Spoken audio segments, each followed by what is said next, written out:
last quarter of the book will take as much time as the first 3 quarters. It's like painting. You spend most of your time on preparation. The first of the themes that I listed this morning was the nature of myth and how it is a blend of profound revelation that we couldn't get in any other form, on the one hand, and on the other hand, profound stupidity, darkness, and misunderstanding. Oriel, now the old queen, many years later, Psyche having died, wanders around the country. No one sees her face. And a new priest named Arnam has replaced the old priest, the more barbarian priest. And the new priest is a modernist heretic, a rationalist, a reductionist, but a nice man. You've met such people, perhaps. And she listens to him. And so he went on, as priests do, in a sing-song voice, using words which he clearly knew by heart. And to me it was as if the man's voice and the temple and I myself and my journey were all things in a story, for he was telling the very history of Psyche herself. The myth is based on something that actually happened. Then suddenly, struck afresh with the queerness of this thing, I asked him, "Where did you learn all this?" He stared at me as if he didn't understand such a question. "It's the sacred story," he said. In Lewis's autobiography, Surprised by Joy, he tells of an evening when he was still an atheist, when he had a conversation with a couple of his friends, and one of them, who also was an atheist, was talking with him about the myths of a dying and rising God and self-sacrifice and redemption. And the atheist said, "You know, when you read the New Testament, it's a rum thing. It seems to have actually happened once." And that triggered a lot in Lewis's mind. Myth Become Fact is the name of one of his profoundest essays. Not only is Christ, the Word, become fact, but also the truth of myth become fact. And that's what Oriel is living in, fact. And that's the kind of truth she wants, fact. But instead what she gets from Arnam is simply values. Well, values are nice, squishy words. They're like the Pillsbury Doughboy. God didn't give Moses 10 values on Mount Sinai. But he was telling the story all wrong, hideously and stupidly wrong. First of all, he made it that both of Psyche's sisters had visited her in the secret palace of the god. Think of Redival going there. And so he said, when her 2 sisters had seen the beautiful palace and been feasted and given gifts, they saw the palace? "Stranger, you are hindering the story," said the priest. "Of course they saw the palace. They weren't blind." And then it was as if the gods themselves had first laughed, then spat in my face. So this was the shape the story had taken. You may say the shape the gods had given it, for it must be they who had put it into the old fool's mind, or into the mind of some other dreamer from whom he had learned it. How could any mortal have known about that palace at all? Oriel never told anyone. That much of the truth they did drop into someone's mind in a dream or an oracle or however they do such things. That much. And then they wiped out, clean out the very meaning, the pith, the central knot of the whole tale. Do I not do well to write a book against them, telling what they have kept hidden? At this point, she decides to write her book. I didn't read the first paragraph of the book. It goes this way. It frames the book. It is a legal brief against the gods. She says, "I am old now, and I have not much to fear from the anger of the gods. Since I am free from fear, I will write in this book what no one who has happiness would ever dare to write. I will accuse the gods, especially the god who lives on the gray mountain. I will tell all that he has done to me from the very beginning, as if I were making my complaint of him before a judge. But there is no judge between gods and men, and the God of the mountain will not answer me. Sounds very much like Job. Almost the same words. And like Job, Oriel gets her answer precisely because she has the honesty and the chutzpah to hate the God instead of to be indifferent to him. She talks to him and not just about him, like Arnam. And like the three friends of Job. They don't get an answer because they only theologize. They never pray. The priest went on. And then Psyche becomes a goddess, and then we take off her black veil, and then I change my black robe for a white one, and we offer... Wait, I said, you mean Psyche will someday be reunited to her God? And will you take off her veil then? When will this happen? We take off the veil, and I change my robe every spring. No. Do you think I care what you do? Has the thing itself happened yet or not? Is Istra now wandering over the earth, or has she already become a goddess? But stranger, the sacred story is about the sacred things, the things we do in the temple. Oh, that's what religion is. The things you do in the temple. Not outside it. Not in the real world. I say the gods deal very unrightly with us, for they will neither go away and leave us to live our own short days to ourselves, which would be best of all, nor will they show themselves openly and tell us what they would have us to do, for that too would be endurable. But to hint and hover, to draw near to us in dreams and oracles, or in a waking vision that vanishes as soon as it is seen, to be dead silent when we question them, and then glide back and whisper things we cannot understand in our ears when we wish to be free of them, to show to one what they hide from another. What is all this but cat and mouse play? Blind man's buff, mere jugglery. Why must holy places be dark places? Substitute the singular God for the plural of the gods, and this is an honest question every Christian must ask. God does exactly that. The last words of her first book and longest book. This whole book is 2 books. The last book ends with, "It may well be that instead of answering me, they'll strike me mad or leprous or turn me into a beast, a bird, or a tree. But then will not all the world know, and the gods will know that it knows, that this is because they have no answer." A second book, a much shorter book, begins, "Not many days have passed since I wrote these words, no answer, and I must unroll my book again. Since I cannot mend the book I have already written, I must add to it." Well, she has learned some things in her later life, and one of the things that has softened her heart is the realization of one of her sins, not so much against Psyche, she will not admit that, but against her friend Bardia, her trusted military commander, who was by her side, instructed her, and was largely responsible for her success. He has just died. And she, now, the queen, goes to comfort Bardia's grieving wife. And she says, "Your husband Bardia was a strong man." And Bardia's wife says, "Yes, much as a tree that is eaten away within." "Eaten away? With what? I never knew about this." "I suppose not, Queen, but he was terribly tired in his old days. He had worked himself out, or been worked out, by his master or his mistress. 10 years ago, he should have been given over to retirement and lived as old men do. He was not made of iron or brass, he was made of flesh." My heart shriveled up, cold and abject within me.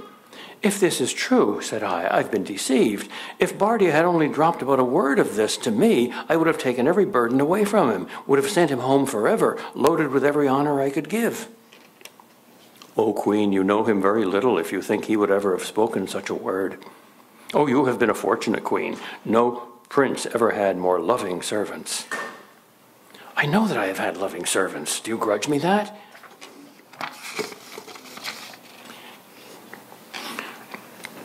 The anger between the queen and Bardia's wife soon becomes its opposite, because Orual suddenly realizes that Bardia's wife is jealous. Orual got to spend 10 times more time with Bardia than Bardia's wife did. "Is it possible you're jealous?" I cried. She said nothing. I sprang to my feet and pulled aside my veil. For the first time in many years, someone saw the actual face of Orual. "Look, you fool! Are you jealous of this?" She started back from me, gazing, so that for a moment I wondered if my face were a terror to her. But it was not fear that moved her. For the first time, that prim mouth of hers twitched. The tears began to gather in her eyes. "Oh," she gasped, "oh, I never knew. You also..." "What?" "You also loved him. And you also have suffered. Both of us." She was weeping, as was I. Next moment, we were in each other's arms. It was the strangest thing that our hatred should die out at the very moment she first knew that her husband was the man I loved. "Why did you not tell me?" I asked. "A word from you would have sufficed. Or are you like the gods who will speak only when it is too late?" "Tell you?" she said, looking at me with a sort of proud wonder. "Tell you, and so to take away from him his work, which was his life, and all his glory and his great deeds? For what's a woman to a man and a soldier in the end? Should I have made a child and a dotard of him? Keep him to myself at that cost? Make him so mine that he was no longer his?" She refused to do exactly what Orual had done to Psyche. All right, that softens her a bit. The soil is prepared. More seeds are going to be dropped into it. Orual returns to Arnam and asks, "Arnam," I said, whispering, "who is Ungit?" Why does she ask that question? Because she suspects that she is Ungit. "Oh, I think, Queen," said he, his voice strange out of his mask, "that she signifies the earth, which is the womb and mother of all living things." This was the new way of talking about the gods, which Arnam had learned from the fox. "If she is the mother of all things," I asked, "then in what way is she more the mother of the god of the mountain?" "Oh, well, he is the air and the sky, for we see the clouds coming up from the earth in mists and exhalations." "Well, then, why do the stories sometimes say he's her husband, too?" "Oh, that means that the sky by its showers makes the earth fruitful." "If that's all they mean, why do they wrap it up in so strange a fashion?" "Doubtless," said Arnam, and I could see that he was yawning inside his mask, being worn out with his vigil, "doubtless to hide it from the vulgar." I would torment him with no more questions, but I said to myself, it's very strange that our fathers should first think it worth telling us that rain falls out of the sky, and then, for fear such a notable secret should get out, why not just hold their tongues, wrap it up in a filthy tale so that no one could understand the telling. That's the standard 19th century explanation for mythology. It's primitive science. No, it isn't. It's primitive religion. Orual then goes into Ungit's temple. And the old accoutrements have not yet totally been removed by Arnam. And there are two Ungit statues there. One is an old one, the black, ugly, shapeless stone. The other is the new one, a beautiful Greek humanized statue. Orual watches as a peasant woman comes into the temple. She sank down on her face at Ungit's feet. She lay there a very long time, so shaking that anyone could tell how bitterly she was weeping. But the weeping ceased. She rose up on her knees and put back her hair from her face and took a long breath. Then she rose to go, and as she turned, I could look straight into her eyes. She was grave enough, and yet I was very close to her and could not doubt it. It was as if a sponge had passed over her. The trouble was soothed. She was calm, patient, able for whatever she had to do. I asked, "Has Ungit comforted you, child?" "Oh, yes, Queen," said the woman. her face brightening. Yes, Ungit has given me great comfort. There's no goddess like Ungit. Do you always pray to that Ungit, said I, nodding towards the shapeless stone, and not to that one? Here I nodded towards our new image, standing tall and straight in her robes, and, whatever the fox might say of it, the loveliest thing our land of Glome had ever seen. Oh, always this one, Queen, said she. That other, the Greek Ungit, she wouldn't understand me. She's only for nobles and learned men. There's no comfort in her. The allegory is pretty obvious. Next, Oriole has a dream in which her father, the king, who had died many years earlier, arose and forced her to look at herself. Throw yourself down, said the king, seizing me by the hand. And they go down into the cellar of the palace. No further down. Mercy, said I. There's no fox to help you here, said the king. We're far below any dens that foxes can dig. Natural symbol of the unconscious. He said to me, still grasping my hand, who is Ungit? The very question that Oriole had asked. He led me across the floor, and a long way off, before we came to it, I saw that mirror on the wall, just where it had always been. At the sight of it, my terror increased. Because this is a true mirror. This is not the mirror of the ugly queen in the fairy tale. I looked, and my veil disappeared, and my face was the face of Ungit. Who is Ungit? Asked the king again. I am Ungit. My voice came wailing out of me. It was true. It was I who was Ungit. That ruinous face was mine, that all-devouring, womb-like yet barren thing. Glome was a web. I, the swollen spider, squat at its center, gorged with men's stolen lives. That's her first realization. Immediately, she reacts in an honorable way. I will not be Ungit, said I.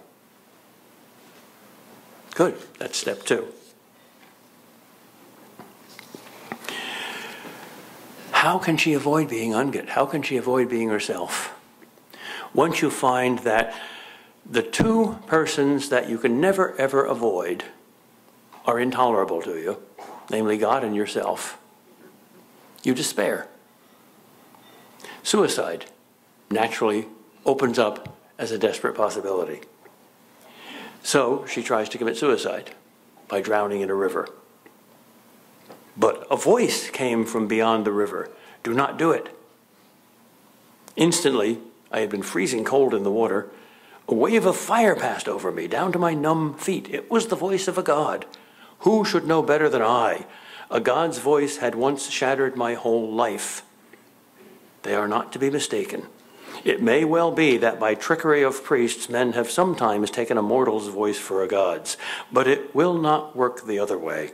No one who ever hears a god's voice can take it for a mortal's. Lord, who are you? Said I. Do not do it, said the god. You cannot escape Ungit by going to the dead lands, for she is there also. Die before you die. There is no chance after. That's a quote from Augustine. Lord, I am Ungit. But there was no answer. Then the gods left me for some days to chew the strange bread they had given me. I was Ungit. What did it mean? And immediately I thought I saw my way clear. To say that I was Ungit meant that I was as ugly in soul as she, greedy, blood-gorged. But if I practiced true philosophy, as Socrates meant it, I would change my ugly soul into a fair one. All right, this is an impossible task, but it's an honorable task. You have to try it. And you have to experience failure.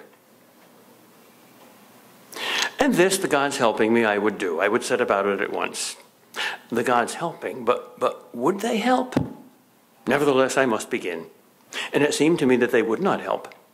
I would set out boldly every morning to be just and calm and wise in all my thoughts and acts. But before they had finished dressing me, I would find that I was back, and knew not how long I had been back, in the same old rage, resentment, gnawing fantasy, or sullen bitterness. I could not hold out half an hour. If you've made that noble attempt, you got the same result. And a horrible memory crept into my mind of those days when I had tried to mend the ugliness of my body with new cosmetic devices, the way I did my hair or the colors I wore. I had a cold fear that I was at the same work again. I could mend my soul no more than I could mend my face, unless the gods helped. And why did the gods not help?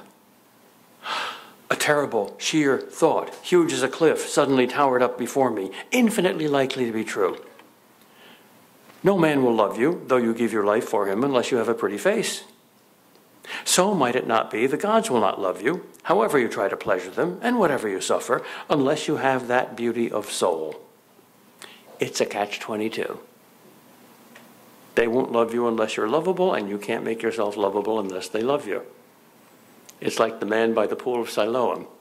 That's one of the funniest passages in the Bible. I hope you understand the humor of the Gospels. This guy's a cripple from birth. Why? Because he can't get into the pool fast enough. The first one who gets into the pool gets healed when the angel troubles the water. He's been there for years. Why can't he get into the pool? He's a cripple. Why does he have to get into the pool? He's a cripple. Catch-22. What's God's demand? You must be perfect as your Father in heaven is perfect. What's the one thing we can't do? You must be perfect as your Father in heaven is perfect.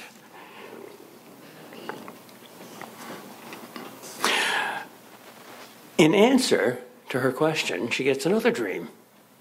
The gods send strange graces, but they are all graces. Even the bad things are graces. Even the sufferings are graces. About this time came another dream, if you will call it a dream, but it was not like a dream. She seems to be in the God's country. And there are beautiful fields, and there are rams with golden fleeces, like in the Jason story. The very air of that country was sweet as music. I thought, now, those are the rams of the gods. If I can steal but one golden flock off their sides, I shall have beauty. This actually is in the Greek myth, the original. This is one of the things that Psyche has to do, one of the impossible tasks in her purgatory. Redival's ringlets were nothing to that beautiful wool. So I walked forward over that holy turf with a glad heart. But all the golden rams came at me.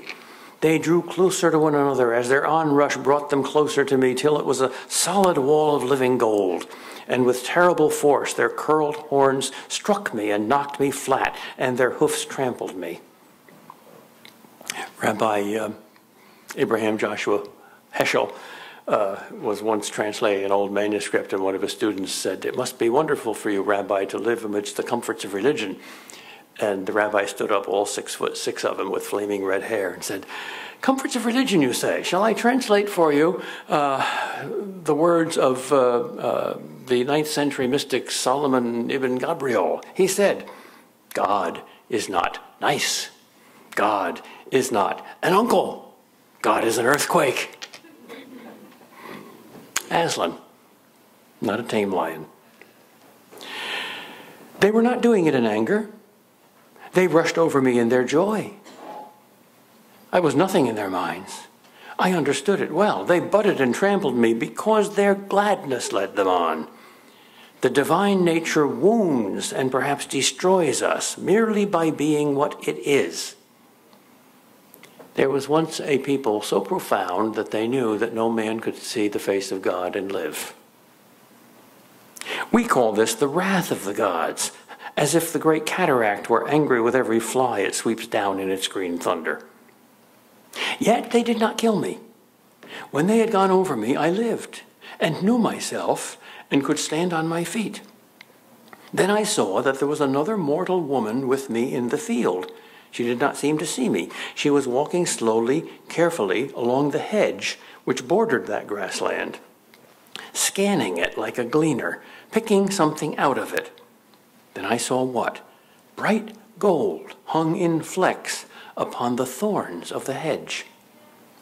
Of course, the rams had left some of their golden wool on them as they raced past.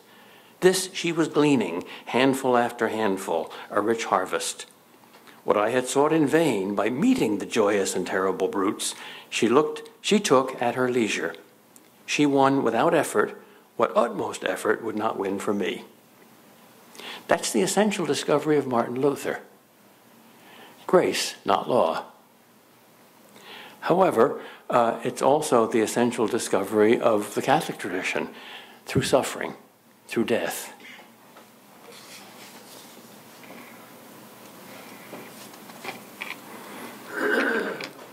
She then has either a vision during life, or she actually dies and goes to the other world, but she is now amidst the gods. And the judge of the gods says to her, "Read your complaint." I looked at the roll in my hand, and I saw at once that it was not the book I had written. She tries to write her life in a book. It couldn't be. The book was far too small and too old, a little shabby, crumpled thing, nothing like my great book that I had worked on all day, day after day, even while Bardia was dying. "Give me back my book." But already I heard myself reading it. I had to. And what I read was this. Now, this ugly little book is, of course, her real self. And the whole of this great big book, which was her complaint against the gods, was just her excuse, her mask, her persona. "I know what you'll say. You'll say the real gods are not at all like Ungit, and that I one day was shown a real god, and the house of a real god, and I ought to know it. Fools, I do know it. As if that would heal my wounds. I could have endured it if you were things like Ungit and the brute. You know well that I never really began to hate you until Psyche began talking of her palace and her lover and her husband. Why did you lie to me? You said a brute would devour her. Well, why didn't it? I would have wept for her and buried what was left and built her a tomb, but to steal her love from me. Can it really be that you don't understand? Do you think we mortals will find you gods easier to bear if you're beautiful? I tell you that if that's true, we'll find you 1,000 times worse. For then, I know what beauty does. You'll lure and entice. You'll leave us nothing that's worth our keeping or your taking. All those that we love best, whoever's most worth loving, those are the very ones you'll pick out. Oh, I can see it happening, age after age, and growing worse and worse the more you reveal your beauty. The son turning his back on the mother, and the bride on her groom, stolen away by this everlasting calling of the gods, taken to where we can't follow. It would be far better for us if you were foul and ravening. We'd rather you drank their blood than stole their hearts. We were rather they were ours and dead than yours and made immortal." This is an uncomfortable book, and one that we resist reading because the whole thing is a mirror. At first, Oriol is a safely distant, ugly object, read by our beautiful souls. And then we realize, like she, that we are Ungit. "Enough," said the judge. There was utter silence all around me. And now, for the first time, I knew what I had been doing. While I was reading, it had once again seemed strange to me that the reading took so long, for the book was a very small one. Now I knew I had been reading it over and over, perhaps 12 times. Groundhog Day. Hell. I would have read it forever, quick as I could, starting the first word again almost before the last was in my mouth, if the judge had not stopped me.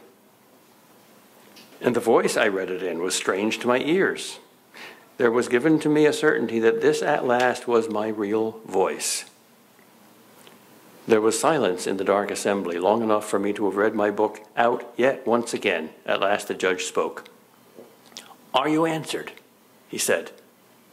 "Yes," said I. I have a friend who wants to write a novel. He's been trying to write the novel for almost 50 years. He can't do it because the first sentence is so profound he can't follow it up with anything nearly as profound. The first sentence goes this way. When I died and appeared before the judgment seat, all the words fell from my throat like dead birds, because I saw there on the judgment seat myself, and I could not argue with that judge. The complaint was the answer. To have heard myself making it was to be answered. Lightly men talk of saying what they mean. Often when he was teaching me to write in Greek, the fox would say, "Child, to say the very thing you really mean, the whole of it, nothing more or less or other than what you really mean. That's the whole art and joy of words." That's a great sentence for a course in literary criticism or writing. Or he will always reply, "What a glib saying."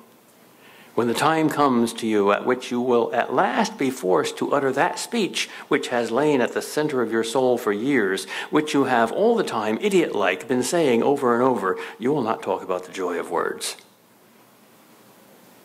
And now comes the most important sentence of the book. I saw well why the gods do not speak to us openly, nor let us answer. Here is the answer to why must holy places be dark places. Until the true word can be dug out of us, why should they hear the babble that we think we mean? How can they meet us face to face till we have faces? One of the profoundest objections to Christian theology that I've ever heard is, if there is a totally loving God, why did he not zap you right into heaven, instead of putting you in this perilous earth where there are pains and sufferings and perils and temptations and even the yawning gates of hell? Very good question. Well, what is heaven? If heaven is meeting God, then meeting requires the two persons both to have faces. How do we get a face? We get a face only by the cooperation of two factors. And those two factors can never be thought together in a consistent way. All of life is the unsolvable mystery of how these two things come together. And they are, of course, God and yourself, or the will of God and your own will, or divine grace and human free choice. You can't have any story without those two factors, and you can't have the story of your life without those two factors. So that's the meaning of life, getting a face with which to meet God. And sometimes that face is a beautiful face precisely because it's ugly. Look at the face of Mother Teresa. Was there ever an uglier face? All those wrinkles, her wrinkles have wrinkles. But they're beautiful. Why? Because they're the wrinkles of suffering love. Suffering without love is not beautiful. Love without suffering is cute, but it's not beautiful. But suffering love is beautiful. Fulton Sheen, when communism was still a threat, used to say, communism is the cross without Christ, and America is Christ without the cross. Neither will conquer the world. She then meets the fox, who also has died years earlier. This is in heaven, or purgatory, or somewhere between. And she calls him grandfather.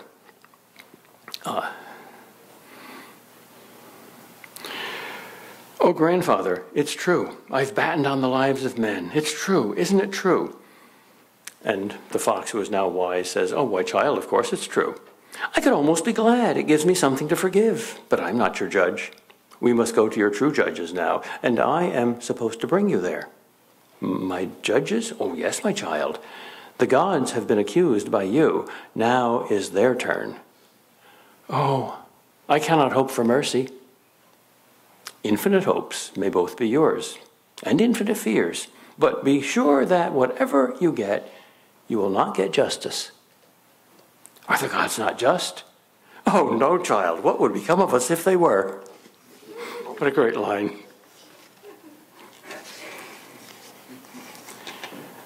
I think of the line in Dylan Thomas's play Under Milkwood.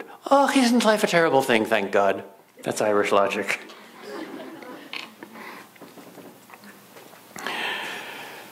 She sees Psyche. doesn't know whether it's the real Psyche or only a picture. She asks the fox, "Are these pictures true?" He says, "All here is true." And she sees Psyche performing these difficult tasks.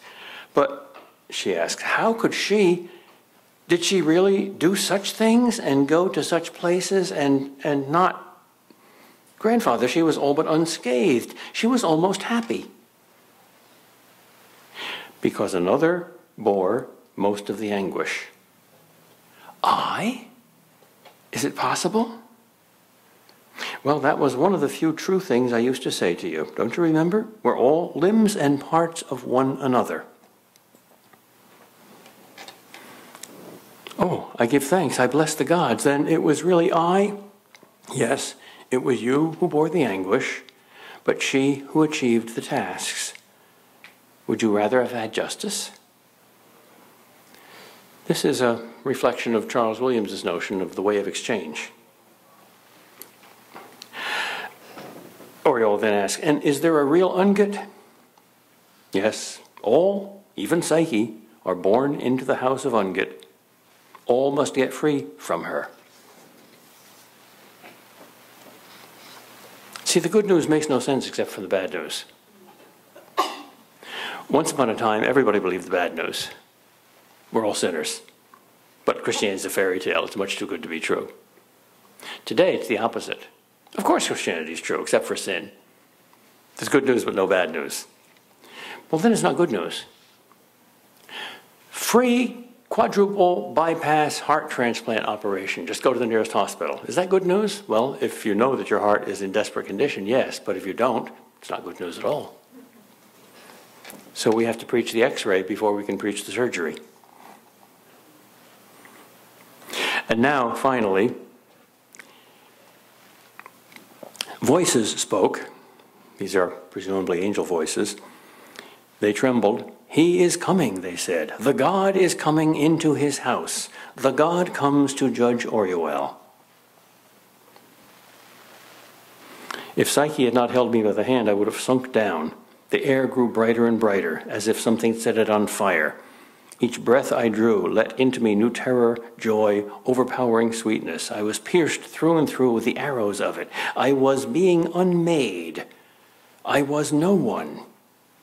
In the opposite sense that she was no one when she wore the veil. This is the way to get a face, to become no one.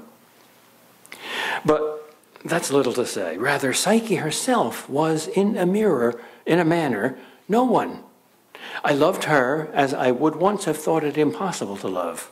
I would have died any death for her. And yet, it was not now she that ultimately counted, or if she did count, and gloriously she did, it was for another's sake. The earth and the stars and the sun and all that was or will be existed for his sake, and he was coming. The most dreadful, the most beautiful, the only dread and beauty there is, was coming. You also are Psyche, came the great voice. She has now achieved her soul, her Psyche, her face. Last paragraph of the book. I ended my first book with the words, no answer. I know now, Lord, why you utter no answer. You are yourself the answer. Before your face, questions die away. What other answer would suffice? Only words, words, to be led out to battle against other words. Suppose at the end of Job, God, instead of simply showing his face and saying to Job, where were you when I created the world and I designed you and your life? Where were you when the morning stars? I didn't notice you. Were you there? Instead of saying that, if he had explained everything to Job, you see, Job, this is why I let you suffer, even though you didn't deserve it. You're the best man in the world, and I gave you horrible pains. And this is why. See, read chapter 1 and chapter 2, which I kept from you. Job would have said, oh, thank you, Lord. But I got a few more questions. I know Job, he's a philosopher. He asked darn good questions. And God would have answered those questions. And then Job would have had, I know what a philosopher does, questions about those questions. And God would have answered those, and you would have had Groundhog Day. Say you never met your father. He's off in Africa fighting with the French Foreign Legion. Your mother says he loves you dearly, and he sends letters to you, and your mother gives you the letters and interprets them. Of course, the letters are the Bible, and your mother is the church, and the father is God. And then one day, you hear a knock at the door, and it opens, and he says, I'm your father. What do? Do you ask him explanations? Why did you say this in your letter? Why didn't you visit me earlier? Of course not. You run into his arms. That's what Job did.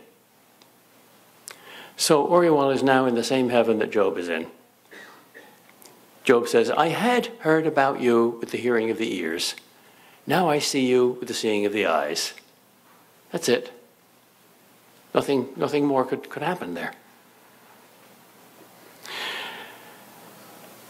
The book ends at this point, but there's another paragraph written by Arnam, the priest. I, Arnam, priest of Aphrodite. Now we see that this is indeed the god or goddess of love, Aphrodite. A confused picture of the true God, who is love. I, Arnam, priest of Aphrodite, have saved this roll and put it in the temple. From the markings after the last word, we might think that the queen's head had fallen forward on them as she died, and we cannot read her last words. This book was all written by Oriel, Queen of Glome, who was the most wise, just, valiant, fortunate, and merciful of all the princes known in our parts of the world. If any stranger who intends to journey into Greece finds this book, let him take it to Greece with him, for that is what she seems mostly to have desired of it. The priest who comes after me has it in charge to give up the book to any stranger who will take an oath to bring it into Greece. We are living in Greece. And the book has, by divine grace, been brought into our Greece from an earlier and wiser age by a certain angel or messenger named C.S. Lewis. Thank you. It's time for questions.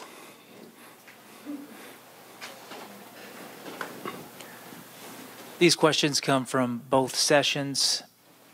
First question is there a relationship between eating and sex in most religions and mythologies? Please explain the relationship.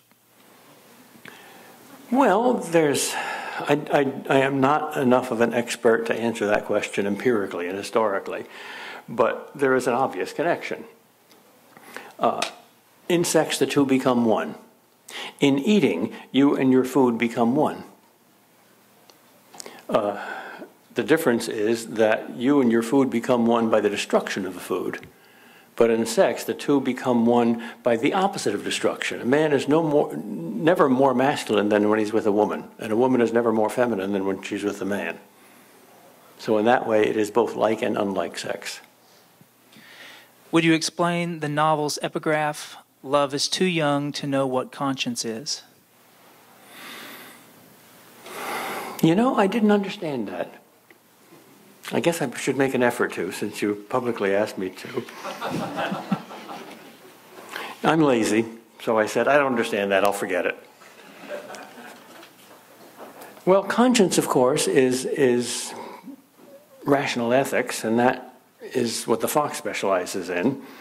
And love is two different things here. It's a very simple, childlike love, which can easily grow into selfishness, as it does with Oriel. And it's also a true divine charity, which is what we're all called to. No, that doesn't make sense. That interpretation of each element in the sentence doesn't make sense of the sentence as a whole. I don't know. Sorry. That's a good puzzle. Figure it out for yourself. In your early plenary session, you mentioned as part of your discourse that Adam may not have eaten of the forbidden fruit that God had given him if God had given him a reason for why not to. For example, by saying that there would be a worm inside. But did God not say to Adam, "In the hour of which you eat of the fruit, you shall surely die"? And if so, is that not a good enough reason? I think he had no idea what that meant. And perhaps the devil, tempting him, said something like this: God's holding back something from you. It's called death.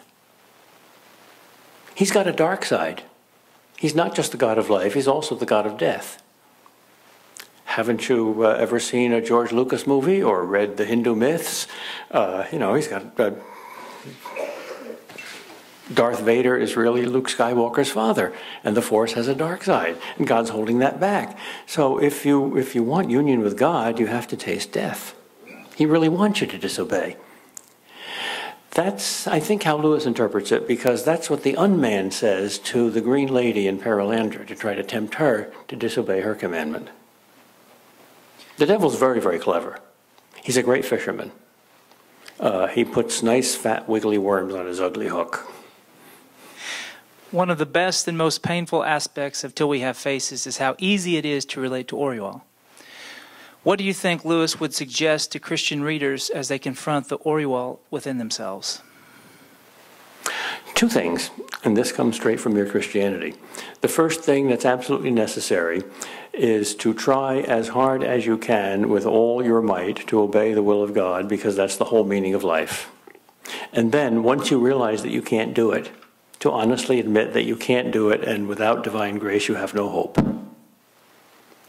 And those are the two things that have to come in that order. Sometime the difference between stage 1 and stage 2 is very clear and sharp, and you can point to it. Sometimes it's a gradual and confused thing. But both are necessary. Without effort, you can very easily think that you are a good enough person, and that you could endure heaven, and that you could see God face to face without dying, because you're certainly not as bad as that person. In other words, most of us are Pharisees. I will tell you the greatest trauma I have in teaching. Teaching, like everything else, is a vocation, and it's a special vocation. It's overt, and whatever you're teaching, whether it's philosophy or theology or chemistry, you're teaching about God. So a philosopher gets an opportunity to ask more direct questions. So one of the questions I ask my students on questionnaires when they first come into my class, I give them very varied questionnaires, like what's your favorite book and what's the worst thing that ever happened to you and stuff like that. And one of them is, by the way, I ask them, give me a label for your religious opinions. Sometimes I give them options, Buddhist, atheist, agnostic, cafeteria Catholic, whatever. We call them Kennedy Catholics in Massachusetts. No Catholic Kennedys, a lot of Kennedy Catholics. Anyway, they label themselves, and about 75% of them label themselves as Christians. And then one of the questions in the questionnaire is, if you were to die tonight and meet God, and God said, why should I let you into heaven? What would you answer him? I have never had a class at Boston College with more than, only once, a class on C.S. Lewis, have I had a class where more than 5%, usually it's about 2%, of the students in answering that question even mention the name of Jesus Christ. The most popular answer is the answer of the Pharisees. They don't quite say, Lord, I thank thee that I am not like this man, I fast twice a day, etc., but that's what they say. I have led a good life, I am kind, I try not to hurt people, I am tolerant. This is why you should let me into heaven. This is why the Catholic Church has apologized to the world for its most disastrous failure in 2,000 years in the very title of what it's now doing, the new evangelization. What's new about it is not that it's a new gospel, it's got a new audience. Not pagans anymore. It's Christians. We have to learn lesson 1. We've got a great building, but the foundation is in disrepair. There seems to be a discrepancy in the reason Oriol supposedly did not see the palace. Is it more because Oriol was envious of Psyche's happiness and palace and lover, or was it because Oriol wanted to keep Psyche for herself? The two answers are identical. We see what we want to see. Good psychologists assure us that we are surprisingly powerful in fooling ourselves. And certainly in the realm of religion, where most of it is not empirical seeing, we believe what we want to believe. Now, what Orual wanted was Psyche for herself. What she most did not want was to give up Psyche to the god. So she wanted the god either not to be or to be ugly. And she wanted the palace either not to be or to be ugly. And she saw, truly, for a moment, that palace. And then she said, no, I will not see that. Is it necessary to detach from earth to possess heaven, or are they interpenetrating in a teleological way? Well, both. Yes, it is necessary to detach your adoration, your worship, your hope from everything on earth, yes. And that's a very hard thing to do. And that's why death is a mercy. Because if it weren't for death, we could never do that. Death forces us to do what we most deeply know we ought to do and most deeply want to do, but can't have the power in ourselves to do, namely detach ourselves from everything on earth. If the geneticists got their way and found the secret to artificial immortality by genetic engineering, and many of them are actively working on that right now, I think the hope of heaven would almost die. We absolutely have to detach ourselves, yes. But that does not mean that we detach ourselves from the vision of the sacramental beauty of earth. Everything in earth is art made by the divine artist, so that art and science come to the same thing. All science is reading God's art. So yes and no. Detach yourself, detach your worship love from the things of earth. Do not detach your vision of the truth from the things of earth, and do not detach your appropriate creature love of the works of art from your vision of earth, but worship the artist, not the art. What is the most prominent fallacy of modern atheism? Well, there's an embarrassingly obvious answer to that question, that God isn't there. But it's not merely, I think there's a deeper fallacy. Obviously, everyone here knows that God exists and that atheists are wrong. But behind the atheist's assertion that God does not exist and religious people are wrong for thinking that he does exist, there is, I think, usually a deeper fallacy, namely that religion is a hypothesis, a theory, a philosophy, a set of beliefs, that God exists.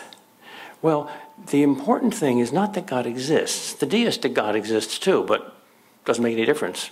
Read Ecclesiastes. And don't read the last two verses because they were probably added by another author. That gives the first author his answer. The first author of Ecclesiastes says, vanity of vanities, all is vanity. Is he an atheist? No. There's a God. He doesn't question God. But God makes no difference. He's a deist. God's in his heaven, all is wrong with the world. That's it. So the question is God present? Will I meet God? Am I now meeting God? That's the religious question. The atheist ignores that very question and transposes that question into the purely abstract, impersonal, theoretical question, is there a God? Is there a first cause? Is there a supreme being? If he only dared to ask the religious question, is there a God who is the meaning of my life? Is there a God who is the ultimate desire of my soul? Is this why I have a restless heart, because it's meant to rest in him? Is that true? If he really asked that question, he'd probably get an answer. He would certainly get an answer sooner or later. But he doesn't ask that question. He asked the wrong question. So even if an atheist converted and got the right answer to his abstract theoretical question, oh yes, there is a first cause. Okay, now I'm a theist. But nothing else changes. Well, then nothing else would change. Do we have any other questions from the audience?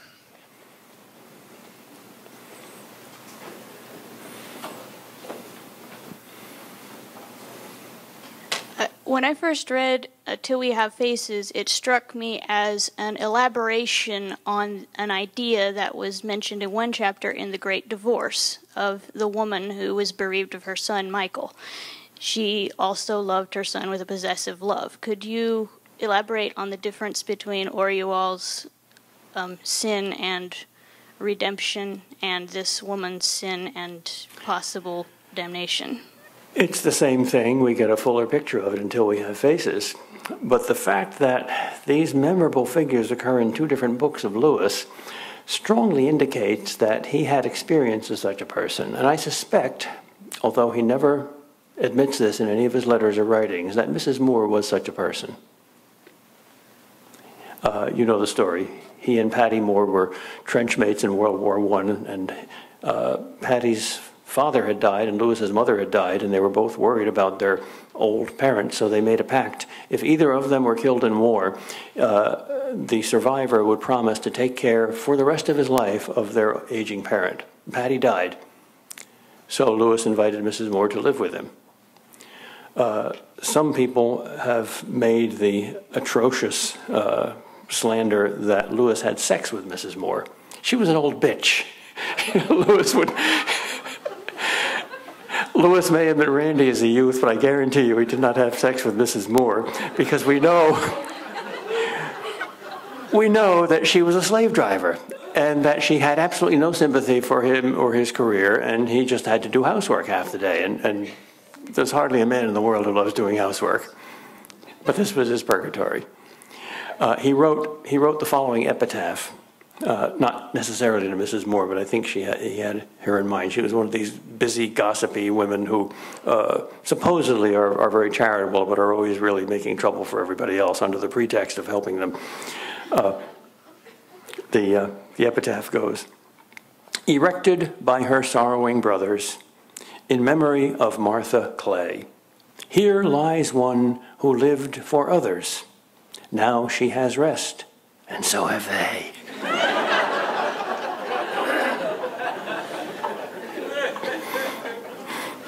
Any other questions? All right. Thank you, Dr. Kreeft. Thank you.